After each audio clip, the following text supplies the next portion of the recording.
The Mercedes-Benz C63 W204 is an icon in the world of high-performance sedans. Produced between 2008 and 2015, it was the last C63 to feature a naturally aspirated engine, making it one of the most raw and engaging AMGs ever built.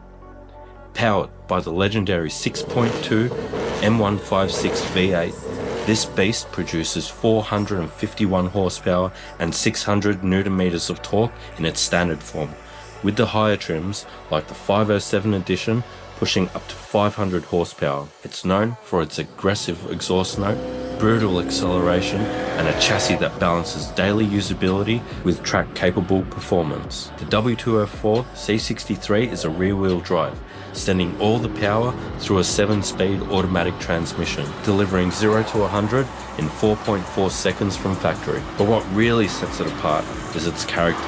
It's a loud, unapologetic muscle car in a German suit. The hydraulic steering offers fantastic feedback, and with traction control off, it's happy to shred its rear tyres on demand. And if you want the drama when you're driving, the sound, and some tyre smoking fun, go with the C63. It's a timeless V8 with brutal performance, and the soundtrack from this engine is one of the best sounding V8s ever made. And now, with prices stabilising in the market, it's become a modern classic. If you want a luxurious daily that can turn heads and smoke tyres at will, the C63 W204 AMG is a hard one to beat. What's going on, guys? My name's Jules, and today I'm going to be talking about my C63 W204 AMG. Now, before I get started, I don't want to say that I dislike this car in any sort of way. I absolutely love this car. It's actually one of my dream cars, but there are some things that drive me absolutely crazy, and a couple of things that maybe you should look out for if you're about to buy one yourself. So today I'm just going to be talking about a few things that I hate about this car. When it comes to the exterior, there's not much that I dislike about this car, but the tail lights are halogen globes if you are getting the pre-facelift model. I did change mine out for the LEDs, got rid of that problem for me pretty quickly. And also the number plate lights are that yellowish color, which I don't particularly like. I just swapped that out for LEDs as well. Mechanically, the cars are pretty good. I did have the driver's side cam adjuster fail on me, which is very, very common on the C63. I fixed that myself with parts from 63 Motorsports. Really good kit. I don't know why the cam adjuster plates wear out on, there's a little lip where the pin is meant to sit inside. That wears out of the groove, slides out of where it's meant to be sitting when the oil pressure comes through. I bought this car about 4 years ago now, roughly about 90,000 Ks. At the moment, it's sitting on about 130, and the suspension is almost the same as when I got it. So now onto the interior. I think it feels a little bit dated. You have to remember that these cars did come out in 2008. So if you compare it to, say, a 2008 model Camry and a 2008 model Holden Commodore, which would be the VE, you kind of have to put that into perspective as well. I'll explain to you the things about the interior that I don't like. I've updated my puddle lights for the little AMG logo, which is a pretty cool touch. Carbon fiber stickers, not real carbon fiber, but I like them better than the wood grain that comes from factory with these. So we've got the AMG steering wheel, that was done by me. We've got the facelift cluster. I bought the cluster in Australia. I had someone remotely code it from Germany. We've also got the Android head unit, and we'll get into that in a second. And then we've got some more carbon fiber running along the door trims and things like that. So the first electrical issue I had was the ESP, ABS and traction control lights on. When that usually happens, they'll get it after hitting 20 kilometers. That's when the dash will light up like a Christmas tree. You lose your power steering, traction control, all shuts off. It turns into a pig to drive, pretty much. And it turns a good car into a tractor. When that happened, I purchased a diagnostics tool, which I recommend if you do own a C63 or you're looking to buy one, you do invest in one of these. It paid for itself tenfold for sure. It reads codes, clears codes, does everything you need. This one is a specific model for the Mercedes. So you just plug it in, it finds your model, and off you go. You can also do like the service intervals on here. Quite handy bit of gear. So steering angle sensor was that issue. I recalibrated it and we were good to go. And next we've got the head unit. That was a pain in the... It's still a pain in the ass at the moment. So my factory unit would get lines across the screen, started turning green, then eventually went black. Couldn't do anything with the steering control.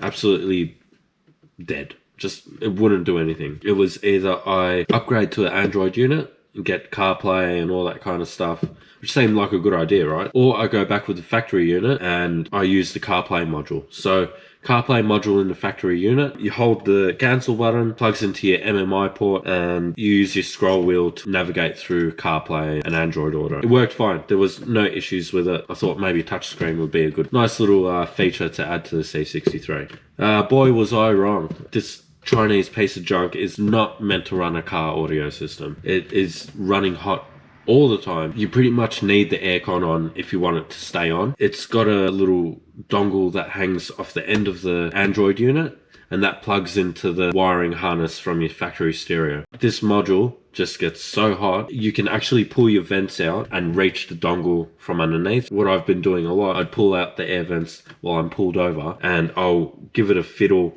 underneath and it'll just kick back on. But as soon as I push the air vent back in, it switches off. I have had that little module replaced before. It did work for a little bit, maybe a week or two, and it went back to normal. As soon as the hot weather comes, this unit gets really hot. When it's hot, it does not work. It won't switch on, which is annoying because it's very intermittent. You might be driving along, sunroof open, music pumping, and dead silence.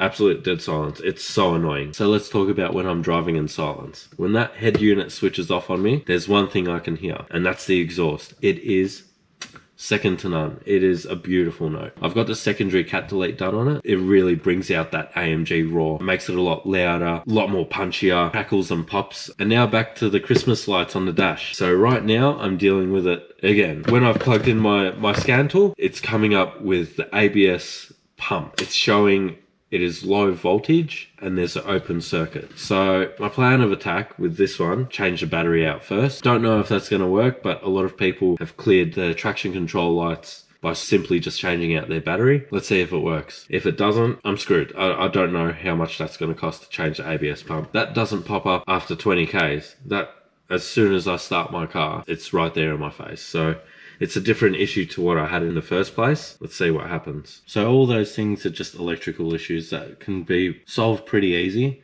but they can become costly if you don't nip them in the butt pretty quickly, especially when it comes to like the ABS pump, ABS module, and things like that. So I wanted to talk about where I'm heading with the channel at the moment. I'm going to be doing car reviews. It's going to be vlog style type of content at the start. You're going to see me heading over to go visit people I'm going to be reviewing their cars on, go for a feed, have a laugh, then we'll go get to know the owner, maybe crack a beer, and then take the car for a drive. So it's going to be really good content. I'm actually pumped to do it. I can't wait. I've already spoken to a lot of people in the communities and I've got cars lined up left, right and center. Forgot to mention I am in Melbourne, so at the moment we're just going to be doing it Melbourne based, but as time goes on, you never know. I've already got cars lined up in Tassie, Queensland, Sydney, all happy to do reviews. So yeah, we'll just take it as it comes, and we've got some crazy cars lined up just to start off. I'm pumped for this. I'm actually so excited. I'm not going to say what cars we're going to be reviewing yet. So I'm hoping that this is reaching like the car enthusiasts and things like that. And if you got a car that you want to have reviewed